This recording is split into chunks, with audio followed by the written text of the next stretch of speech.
जी बेटा, अस्सलाम वालेकुम।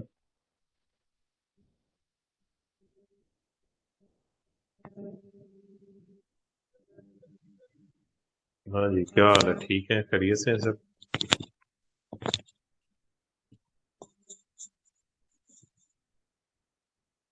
अच्छा बेटा, चलिए आगाज करते हैं आज पाकिस्तान के वज़राए आज़म से। अभी बस एक दो मिनट में आपके साथ स्क्रीन शेयर करता हूँ।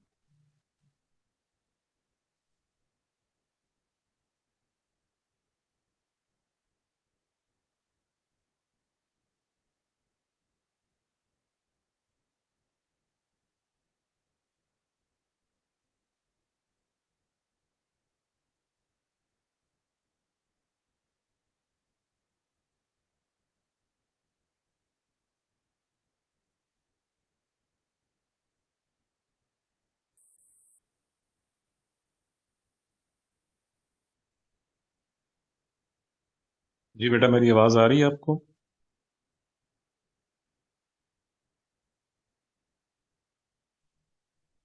जी सर, आ रही है। जी ठीक है।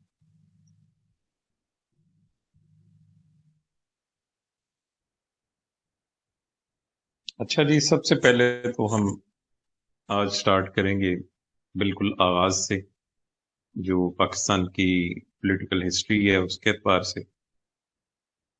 क्योंकि हमने ये सारा का सारा निज़ाम जो है ये ब्रिटिश से इनहेरिट किया था। और उस वक्त सदर का ओहदा नहीं था हिंदुस्तान में, और ना ही 1935 के एक्ट में प्रेसिडेंट का कोई ओहदा मौजूद था। आपके इल्म में ये बात है कि 1935 का जो एक्ट पास हुआ था, अ, जो गोलमेज कॉन्फ्रेंसों के नतीजे में बना, उसके अंदर गवर्नर जनरल का ओहदा तो मौजूद था, लेकिन सदर का ओहदा मौजूद नहीं था। वही एक्ट पाकिस्तान ने भी अडॉप्ट किया, वही एक्ट हिंदुस्तान ने अडॉप्ट किया। हमने शुरू के अंदर उसके अंदर कुछ तरमीम करनी जरूरी, और उसके बाद हमने आगे फिर उसको इम्प्लीमेंट किया। यहाँ हम इसको थोड़ा सा इस हवाले से देखेंगे कि गवर्नर जनरल का जो ओहदा है, सबसे पहले कायद आजम मोहम्मद अली जिन्ना ने उसे अडॉप्ट किया या हल्फ उठाया। 15 अगस्त 1947 से ये शुरू होता है, और 11 सितंबर 1948 तक, उनकी वफात तक इनके साथ चलता है। कोई आईनी इस्लाहात इसमें थोड़ी बहुत हुई इस अरसे के दौरान। कुछ तरमीम कायद आजम ने उस वक्त अडॉप्ट की, लेकिन मुस्तकिल आयन न बन सका। उनके फौरन बाद ख्वाजा नाजमुद्दीन पाकिस्तान के दूसरे गवर्नर जनरल बनते हैं, और इनकी मुद्दत जो है 14 सितंबर 1948 से लेकर 17 अक्टूबर 1951 तक है। 16 अक्टूबर को जब नवाबजादा लियाकत अली खान को शहीद कर दिया जाता है, तो 17 अक्टूबर को ये मुल्क के वजीर आजम बन जाते हैं, और गवर्नर जनरल का ओहदा छोड़ देते हैं, और वो मलिक गुलाम मोहम्मद, जो एक साबिक ब्यूरोक्रेट थे, उनको दे दिया जाता है। 19 अक्टूबर को मलिक गुलाम मोहम्मद उसका हल्फ उठाते हैं, और 5 अक्टूबर 1955 तक इस ओहदे पर रहते हैं। फिर मेजर जनरल सिकंदर मिर्जा आ जाते हैं 6 अक्टूबर 1955 से 22 मार्च 1955 तक। अब ये पहले चार गवर्नर जनरल हैं हमारे। ये आपने जहन में बात रखनी है कि टोटल चार गवर्नर जनरल आए हैं। पहले कायद आजम है, दूसरे ख्वाजा नाजमुद्दीन है, तीसरे मलिक गुलाम मोहम्मद है, और चौथे सिकंदर मिर्जा। अब इस दौरान आयन बनता है हमारा, और तकरीबन 8 9 साल लग जाते हैं जी उसके फाइनलाइज होते होते। और 23 मार्च 1956 को इस्लामी जमहूरियत पाकिस्तान का आयन जो है वो बाकायदा तौर पे नाफिज कर दिया जाता है, और उसमें गवर्नर जनरल का ओहदा खत्म करके सदर पाकिस्तान का ओहदा आ जाता है। तो आखिर सदर जो गवर्नर जनरल थे, मेजर जनरल सिकंदर मिर्जा, वो बन जाते हैं यहाँ सदर पाकिस्तान। और 23 मार्च से 27 अक्टूबर 1958 तक वो मुल्क के पहले सदर के तौर पे काम करते हैं। करीबन दो सवा दो साल, समझ लें 2.5 साल की मुद्दत है जी। مارشاء اللہ لگ جاتا ہے جی اس کے بعد، اور مارشاء اللہ لگتے ہی 8 اکتوبر 1958 کو جو مارشاء اللہ لگتا ہے، ٹھیک تقریباً 20 دن کے بعد فیلڈ مارشل محمد ایوب خان جو ہیں وہ ملک کا سارا نظام و انتظام سنبھال لیتے ہیں اور پورا نظام اپنے قبضے میں لے لیتے ہیں، اور اس کے بعد وہ صدارتی الیکشن بھی کرواتے ہیں 2 مرتبہ اپنی مدت میں، اور 27 اکتوبر 1958 سے 25 مارچ 1969 تک وہ ملک کے صدر رہے۔ اس کے بعد جنرل یحییٰ خان آ جاتے ہیں، وہ صدارتی عہدہ سنبھال لیتے ہیں، اور 25 مارچ 1969 سے 20 دسمبر 1971 تک، 16 دسمبر کو ڈھاکہ فعال ہوتا ہے، ایسٹ پاکستان ہم سے الگ ہوتا ہے، اور 20 مارچ کو یحییٰ خان عہدہ چھوڑ دیتے ہیں، اور ذوالفقار علی بھٹو اسی دن وہ عہدہ سنبھال لیتے ہیں، اور وہ ملک کے صدر رہتے ہیں 13 اگست 1973 تک، 20 دسمبر سے 13 اگست 1973 تک صدر کا عہدہ بھی ان کے پاس ہے، وزیر اعظم کا عہدہ بھی ان کے پاس ہے، اور کچھ عرصہ کے لیے وہ سول مارشل اللہ ایڈمنسٹریٹر بھی رہے۔ اس کے بعد 14 اگست 1973 کو ملک کے جو پہلے منتخب صدر ہیں چودھری فضل الہی، وہ حلف اٹھاتے ہیں، اور 16 ستمبر 1978 تک وہ صدر رہتے ہیں، کیونکہ 5 جولائی 1977 کو ملک میں مارشاء اللہ لگ جاتا ہے، اور 1 سال کے بعد یا جنرل ایوب خان، جنرل ضیاء الحق جو ہیں وہ چیف آف آرمی اسٹاف ہی رہتے ہیں، اور سال 1 مہینے کے بعد وہ پھر فضل الہی چودھری کو عہدے سے ہٹا کے خود صدر بن جاتے ہیں۔ 16 ستمبر 1978 سے لے کر 17 اگست 1988 جب ان کا طیارہ کریش ہوتا ہے باول پر، اس وقت تک وہ ملک کے صدر رہتے ہیں۔ ان کے حادثے کے فوراً بعد چیئرمین سینٹ جناب غلام اسحاق خان کو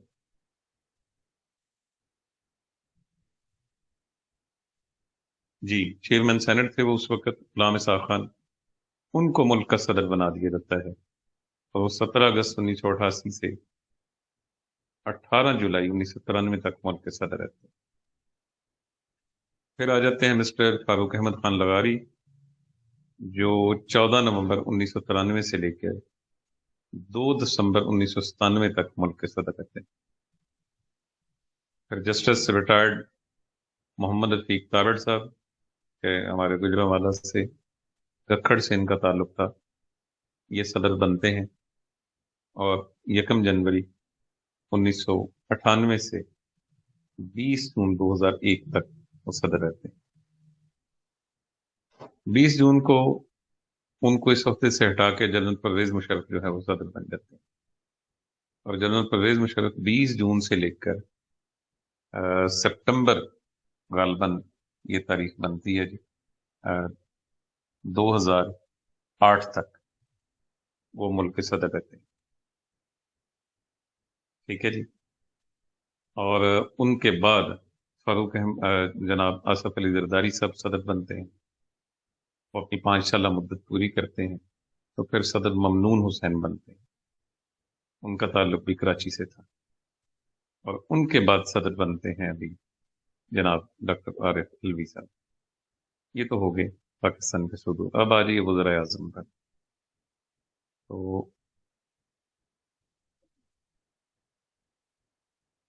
یہ ہیں جی ہمارے وزرائے اعظم، تو آپ کو خود اس سے اندازہ ہو جائے گا کہ استحکام پاکستان نہ ہونے کی ایک بڑی وجہ ہماری سیاسی حکومتوں کا مدت پوری نہ کرنا بھی۔ نوابزادہ لیاقت علی خان 15 اگست 1947 سے 16 اکتوبر 1951 تک شہید ہوئے لیاقت باغ راول پنڈی میں۔ ان کے بعد خواجہ ناظم الدین وزیر اعظم بنتے ہیں، اور یہ 17 اپریل 1953 تک وزیر اعظم رہتے ہیں۔ ان کو ان کے عہدے سے ہٹا دیا جاتا ہے، غلام محمد जो कि गवर्नर जनरल हैं, वो इनको हटा देते हैं और इनकी जगह पर मिस्टर मोहम्मद अली बोगरा जो है, वो उस वक्त अमेरिका में सफीर थे, उनको वापस बुलाया जाता है और वजीर आजम का ओहदा उन्हें दे दिया जाता है। और वो 17 अप्रैल 1953 से लेकर 11 अगस्त 1955 तक जो थे वो मुल्क के वजीर आजम रहते हैं। फिर चौधरी मोहम्मद अली वजीर आजम बनते हैं 11 अगस्त 1955 से 12 सितंबर 1956। फिर आ जाते हैं मिस्टर हुसैन शहीद सोहरवर्दी 12 सितंबर 1956 से 18 अक्टूबर 1957 तक। और फिर आते हैं आई चौधरीगर, इस्माइल इब्राहिम चौधरीगर इनका पूरा नाम। और अक्टूबर 1957 को ये कलमदान संभालते हैं। और आप देखिए 12 सितंबर, सॉरी 18 अक्टूबर को ये कलमदान संभालते हैं और 16 दिसंबर 57 को, यानी सिर्फ 2 ही महीने के बाद ये उस ओहदे को छोड़ देते हैं।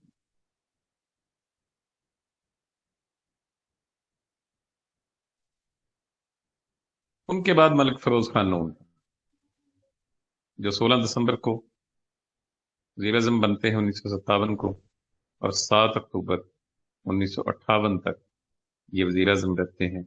और उसके बाद मुल्क में मार्शल लॉ लग जाता है।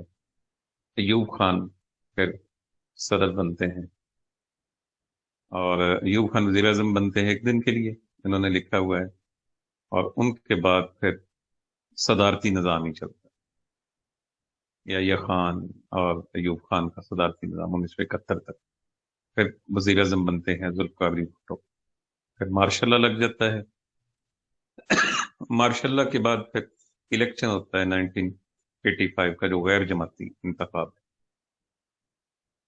उसमें मोहम्मद खान जुनेजो वजीर आजम बनते हैं और 23 मार्च 1985 से 29 मई 1988 तक ये वजीर आजम रहते हैं। फिर आ जाती है मोहतरमा बेनजीर भुट्टो साहबा 2 दिसंबर 1988 से 6 अगस्त 1990 तक। इनकी असम्बली डिसॉल्व कर दी जाती है और गुलाम मुस्तफा जतोई आ जाते हैं कायम मकाम। उनके बाद मियां मोहम्मद नवाज शरीफ हैं 6 नवंबर 1990 से 8 अप्रैल 1993 तक। ये भी असम्बली डिसॉल्व हो जाती है। बलक शेख मजारी वजीर आजम बनते हैं 18 अप्रैल से 26 मई 1993 तक। असम्बली बहाल हो जाती है। नवाज शरीफ फिर वजीर आजम बनते हैं और 26 मई से जुलाई 1993 तक वजीर आजम रहते हैं और फिर उन्हें भी फारिग कर दी जाता है। और मोइन कुरैशी आते हैं अमेरिका से और आके फिर मुल्क का निज़ाम संभालते हैं और इलेक्शन करवाते हैं, जिसके नतीजे में मोहतरमा आ जाती हैं। मोहतरमा की असम्बली फारूक अहमद खान लगारी उनके अपने ही सदर डिसॉल्व कर देते हैं और मलिक मिराज खालिद का मकाम वजीर आजम बनते हैं। और उनके बाद आ जाते हैं मियां नवाज शरीफ। फिर इनकी असम्बली डिसॉल्व करते हैं, बल्कि कब्जा करते हैं हुकूमत पे परवेज मुशर्रफ। और उनके बाद आते हैं नए इलेक्शन के नतीजे में जनाब ये पिछले दिनों बलूचिस्तान के जो बहुत बड़े रहनुमा थे मीर जफरुल्लाह खान जमाली, वो वजीर आजम बने। तो ये एक तारीख है जी पूरी। जमाली साहब के बाद शौकत अजीज, शौकत अजीज के बाद यूसुफ रजा गिलानी, उनके बाद नवाज शरीफ, उनके बाद राजा परवेज अशरफ जब वो नाअहल होते हैं, फिर नवाज शरीफ, और उनकी नाअहली के बाद शाहिद खाकान अब्बासी, और शाहिद खाकान अब्बासी के बाद अभी मौजूदा वजीर आजम जनाब इमरान खान साहब। नायब सदर, सिर्फ एक नायब सदर बना है जी पाकिस्तान की तारीख में, नूरुल अमीन उनका नाम है। 20 दिसंबर 1971 से 14 अगस्त 1973 तक। चीफ मार्शल एडमिनिस्ट्रेटर जो अब तक बने हैं, फील्ड मार्शल अयूब खान है, जनरल याहिया खान है, Zulfikar Ali Bhutto civilian chief martial administrator थे, और जनरल मोहम्मद ज़ियाउल हक। ठीक है जी। चीफ एग्जेक्टिव एक ही आया जी मुल्क में, और वो चीफ एग्जेक्टिव थे जनाब परवेज मुशर्रफ, जो 12 अक्टूबर से लेकर फिर आगे 2001 में उन्होंने صدر کا عہدہ سنبھال لیا. تقریباً 1 سال کی مدت تک وہ چیف ایگزیکٹو رہے.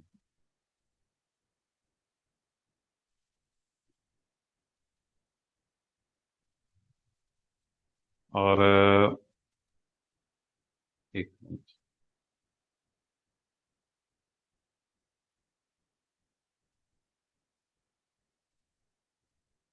مسلح افواج کے سربراہان ملک میں اور مسلح افواج کے دفاتر، تینوں مسلح افواج کا جو سربراہ ہوتا ہے joint chief of staff committee اسے کہتے ہیں. آرمی چیف ہے اور نیول چیف ہے اور ایئر چیف ہے. اس کے بعد سے ان کے جو ہیڈ کوارٹرز ہیں راول پنڈی، اسلام آباد اور چکلالہ میں. آرمی کا راول پنڈی میں ہے، نیوی کا اسلام آباد میں ہے، اور ایئر فورس کا جو ہے وہ چکلالہ ایئر بیس جو ہے. ٹھیک ہے بیٹا.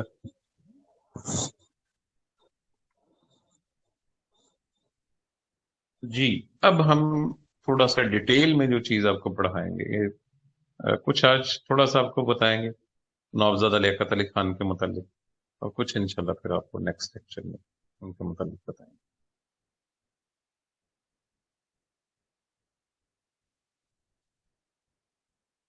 ٹھیک ہے بیٹا.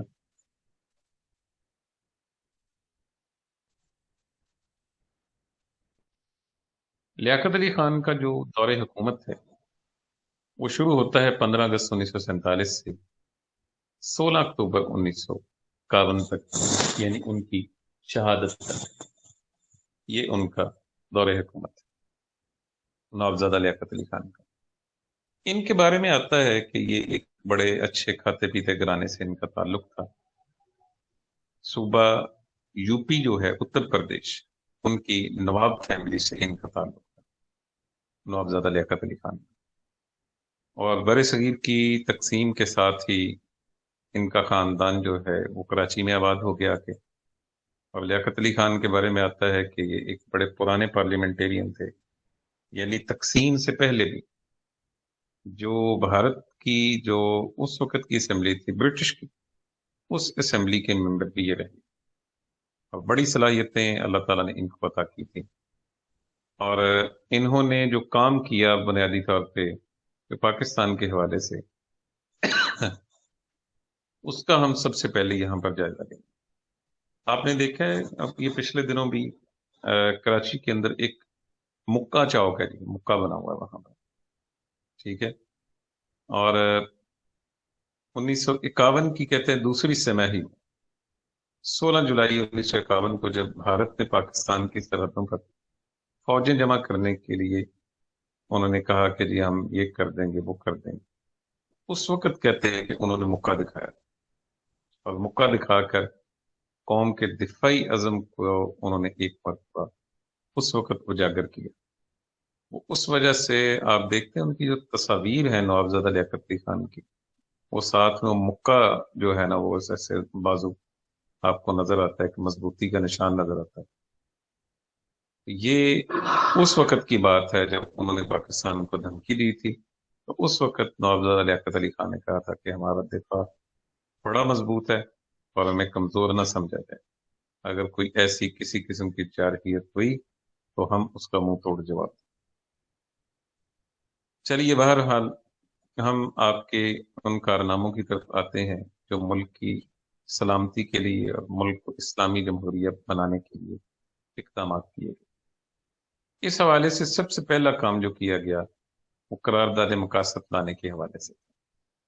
اور قرارداد مقاصد کا ہم نے ایک حصہ تو آپ کو پڑھایا تھا اس وقت، اور اس کا دوسرا حصہ جو ہے وہ آپ کو قانونی شکل کے اس حوالے سے آج آپ کو بتا دیں.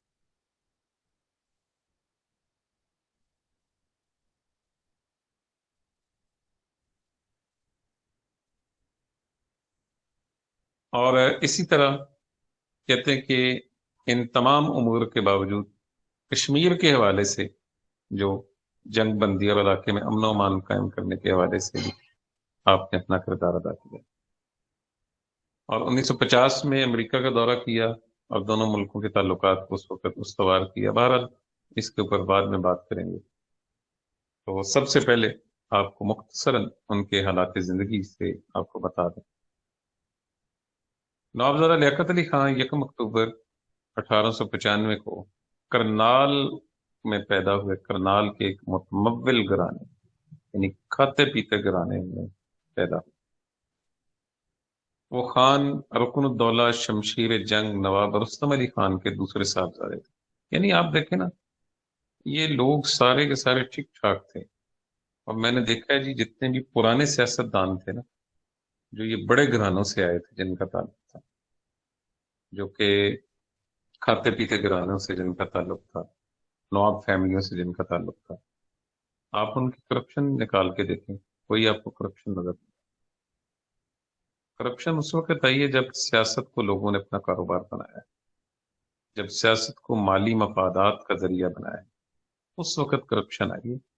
आप पाकिस्तान की तारीख उठा के देख लें, आपको कोई, जितने ये बड़े बड़े, ठीक है, ये लैंडलॉर्ड थे, फ्यूडल लॉर्ड थे, नवाब थे, ज्यादातर हुक्मरान जो हैं, लेकिन आपको इनके अंदर करप्शन का वो एलिमेंट नजर नहीं आता। इब्तदाई तालीम जो है एमए कॉलेज अलीगढ़ से हासिल की। अलीगढ़ उस वक्त समझे एक स्टेटस सिंबल था। जितने जो मुसलमान घरानों के बच्चे थे, वो ज्यादातर अलीगढ़ से ही तालीम हासिल करते थे। उसके बाद आला तालीम के लिए ऑक्सफोर्ड चले, और ऑक्सफोर्ड में कानून की डिग्री हासिल की, और उसके बाद उन्होंने वापस आकर अमली सियासत के अंदर हिस्सा लिया।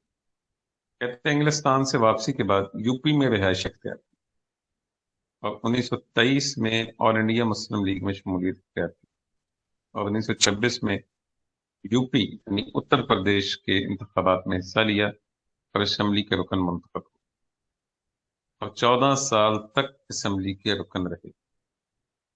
1937 में कुल हिंद मुस्लिम लीग के जनरल सेक्रेटरी बने, और 1940 में मरकजी असेंबली के रुकन बने, जो कि उस वक्त चंद ही अरकान होते थे, उनमें से एक नवाबजादा लियाकत अली खान भी थे। 1945 में शिमला कॉन्फ्रेंस में नुमाइंदे की हैसियत से शिरकत, और क़याम पाकिस्तान के बाद 15 अगस्त 1947 को वज़ीर आज़म की हैसियत से ओहदा संभाला, और 8 अक्टूबर 1950 को ऑल इंडिया मुस्लिम लीग के सदर भी बने। 16 अक्टूबर 1951 को रावलपिंडी कंपनी बाग में था जी, ये को लियाकत बाग का नाम बाद में दिया गया उनकी शहादत के बाद। कहते हैं जी कि सैयद अकबर नामी ये शख्स है, एक पठान था। अभी आप खड़े ही हुए स्टेज के ऊपर, चंद तारफी जुमले ही बोले, उसने पे दर पे गोलियां चला दी, वहीं शहीद। और कहते हैं उसको भी मौके पर ही सिक्योरिटी वालों ने मार दिया। इस तरह से एक मिस्ट्री बन गई, उनका कत्ल जो है, कोई पता नहीं चला कि वो मारने वाले को किसने किया था, उसके पीछे क्या कॉन्स्पिरेसी। और 17 अक्टूबर को उन्हें इसको देखा कर दिया गया।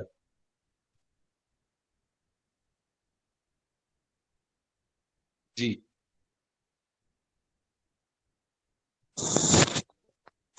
चले बेटा, मेरा ख्याल इतना काफी है। आईनी पेशरफ्त जो है, जो बेसिक आपको पढ़ानी है, जो आपके सब्जेक्ट के हवाले से रेलिवेंट है, कि जो आपके दौर के अंदर आईनी पेशरफ्त हुई हो, कानून साजी हुई, उसके ऊपर इंशाल्लाह फिर कल के लेक्चर में आपके साथ बात करें।